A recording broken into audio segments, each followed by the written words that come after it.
It's the Real Estate Podcast, brought to you by ANZ Home Loans for financial well-beings. And welcome back to another episode of the Real Estate Breakfast as we talk your real estate news, trends and property information. We talk to the experts out in the field. Of course, as you know, we're not a real estate company. Rather, we're a real estate provider of information, and we are doing that 7 days a week, as heard on iHeartRadio, Spotify, Apple Podcasts and Amazon. Well, the weekend is gone, hasn't it? Back again, another Monday, and we are into spring, fair to say. September the 2nd today. And coming up, we're going to be touching on auctions. This is an interesting one because we've talked about, well, not so much me, but the experts. They tell you, don't they, that if you're going to be in an auction, make sure that you bid fast, you bid strong, and you bid confidently. And I think this particular auction might surprise you with the outcome just in terms of all of those three things happening super fast. But let's catch up with Ryan Castles. He's from Belle Property.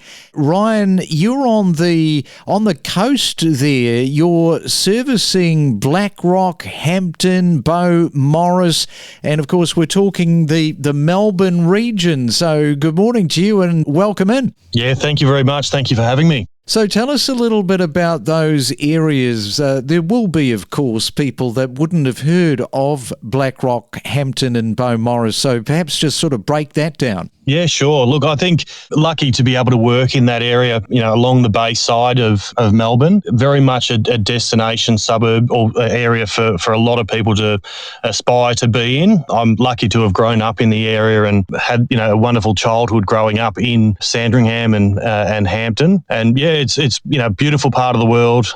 You've got some beautiful beaches, but it's the lifestyle that comes with that as well for a lot of people. And I guess also the safety aspect and some wonderful schools, so it offers plenty. Since COVID, are those areas, have they been sort of discovered somewhat with people wanting to move out of the CBDs and the like? Actually, during COVID anywhere in Victoria during COVID was probably a little bit different to the norm. A lot of people actually did move out of the area and moved up to, Queensland or New South Wales during those times. But what we find in Bayside is that a lot of people know about the area and a lot of people, as I said, do aspire to be in the Bayside suburbs because of what it offers them. But for those people that don't know about it, please do come down to Melbourne and come and check out the areas because they are quite lovely areas to be in, and lucky to have had that opportunity to grow up in the area, but also to stay in the area and now to be selling property. So what is the makeup there in terms of the demographic? Yeah, look, I mean, there's a lot of generational families that have stayed in the area and second and third generations are in the area. You've got high-level executives who have bought into the area because of, I guess, what it offers in terms of, for them, lifestyle and the opportunity. We've got really good schools, good public transport. Again, the beach is a really good draw card. I'm a terrible golfer, but we've got some fantastic golf courses in the Sandbelt. For those that don't know about it, definitely, try and get down and get to know it. And for those that do know it, they can understand why it is such a sought after spot. I think you mentioned this and maybe I missed it, but what's the drive time from the CBD of Melbourne to Blackrock, Hampton and Beaumaris? On a good day, you're probably 35, 40 minutes. On a bad day, it could be an hour, but that's Melbourne, and the access into the city can be cumbersome at times. But with the public transport, you can get to Sandringham and jump on the train and be in the city in 25 minutes. Give us a little bit of a taste of median prices too for houses and units, etc. Have you got those sort of at your fingertips? I don't, but averaging out for, I guess, a family home in Bayside, you're looking around sort of high ones to 2 million. And again, it all depended on what type of property that offers. You do get your outliers of some, $4 or $5 million homes in Sandringham, Hampton, Blackrock and Beaumaris. You've also got your modest homes as well that are around sort of 1.5 to 1.7. In terms of apartments, they range from, you're looking at maybe, your mid sixes to 800, and then your you've got your townhouses that are roughly around that sort of 1.7 to 1.9. Okay, and I mentioned at the top, of course, we're in springtime, so what's been happening with your vendors? Are you looking at the worm trajectory going up? I think the market's still quite cautionary. Historically, look, spring is always when most people want to sell their home. The best advice I give people is, you sell it when you're ready, not when the market's ready. Supply and demand, if there's a lot more property on the market in spring, you're probably better off not to be selling in spring. You're better off to be selling when there's, maybe in winter when there's less property on the market to get the best out of it. But the market itself is a little bit patchy, but we're starting to see some really strong results come back in, and then buyer sentiment around the market and also vendor sentiment around the market is probably giving a little bit more confidence with the interest rates holding, and we'd love for them to drop that little bit further or start to drop, which will bring, more positivity and I guess buyers to the marketplace and vendors putting their homes on the market. So a bit more confidence around things, but the market's still ticking along and we're still getting some strong results. That is the main thing. The market is ticking along. We are talking to Ryan as we tick along on a Monday morning. We'll come back after this. From powerful and up-to-date news to professional real estate experts with the latest property trends on the Real Estate Podcast. Now, we were going to this morning catch up with Louise talking about tiny homes. You might remember we spoke to Louise about 3 weeks ago now, all about the tiny home that she built during COVID-19 lockdowns. In fact, a lot of people got busy with renovations, didn't they, during COVID-19 lockdowns? She got busy. She built herself a 25 square metre home with 2 lofts in 8 months with the help at the time with her partner Max. Now, what happened was, as a result of the two of them building the tiny home, the relationship broke down. And tomorrow morning we'll find out a little bit about that from Louise with this part 2 episode. And she also wrote a book. And so she will tell us a little bit about that being quite therapeutic, I think, for her, writing the book, and she is a writer.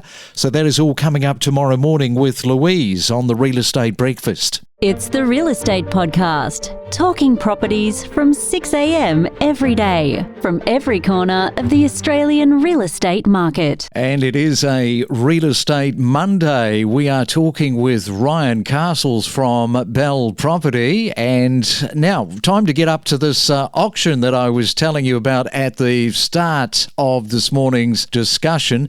And that is about auctions going fast. And as I said, you have heard people say on the podcast, make sure that when you do go to an auction that you are bidding strong, you are bidding fast, and you are throwing the money at the property if you can afford to. Now, I understand, Ryan, you had a property recently that sold very, very fast, and it's very unusual in terms of what happened. So perhaps just explain to people what took place. Strange is one way to put it. It was over within a minute and a half tops, I think, once I got through my preamble. But yeah, we had an auction in Brighton, a beautiful home. It was a fantastic campaign. We had really good interest in the property. We knew we had the buyers there on the day. We had a beautiful spring morning. The sun was shining. We had a north-facing aspect, so it was everything was there. The makings for a perfect auction. We know we had the buyers, the multiple inspections, so everything that we thought and knew that was going to be the makings of a really good campaign and good auction result. Went out there and asked for an opening bid at the bottom end of our range at 2.5.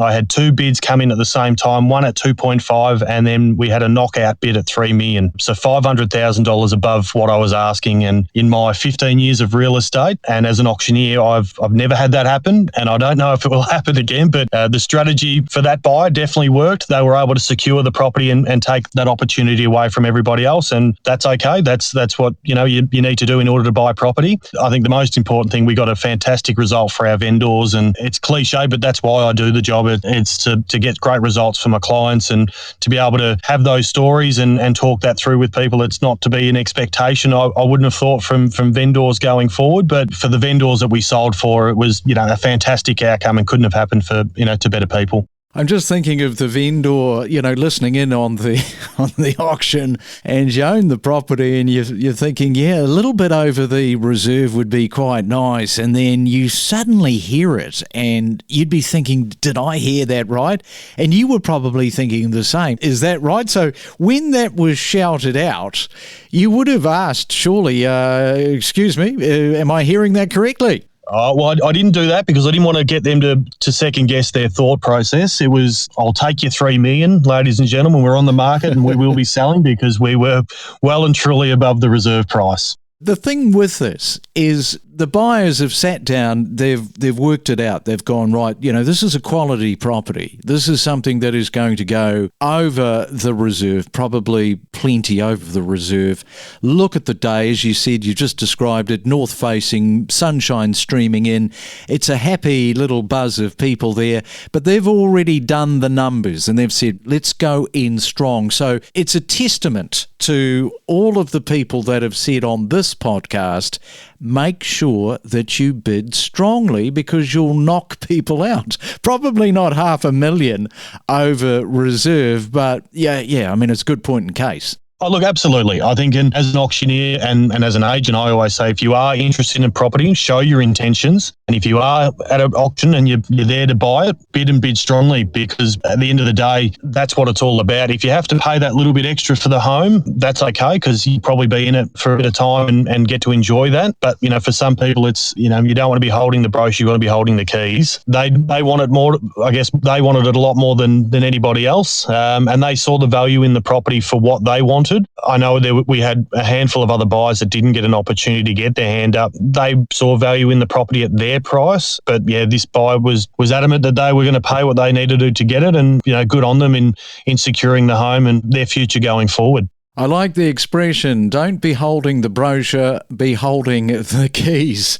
Well, great stuff. And thank you so much for coming on to the Real Estate Breakfast this morning. And maybe between now and the end of your career, you'll have another one that will pop up just as strong. I only hope for that to be the case, but I just hope my vendors' expectations aren't sitting around that to be a normal thing that happens. I think it was definitely an outlier, but again, for a beautiful home, for some wonderful clients, that we got a great result, and it's everybody's happy all around. The people that bought it, if you've got everybody happy, then we've done what we've needed to do and we've done our job properly. Remember, we are not a real estate company. We are 100% all about increasing your awareness and knowledge for buying and selling properties. There's still a lot of opportunity for our clients in WA when we're sitting down and assessing the portfolios of the clients that we work with day in and day out. Value for money, we're starting to look elsewhere, and the Melbourne market for us is starting to stand out. The block will put Phillip Island on the map of real estate as well for those who hasn't been here, who didn't know about it as a holiday destination. We want to make sure the source is a good source. You've got to get the right data, not only historical data, but why it's going to predict to grow as well. Pretty significant. 1,100 jobs locally during the construction and around 350 ongoing positions. Look, it shows that Hervey Bay's in business. There's a lot of youth that actually leave the area because there are no jobs and they're looking for jobs. So hopefully this is the start of many more developments, not necessarily hotel developments, but just investment into the town. We connect you to the best real estate information across Australia. The Real Estate Podcast.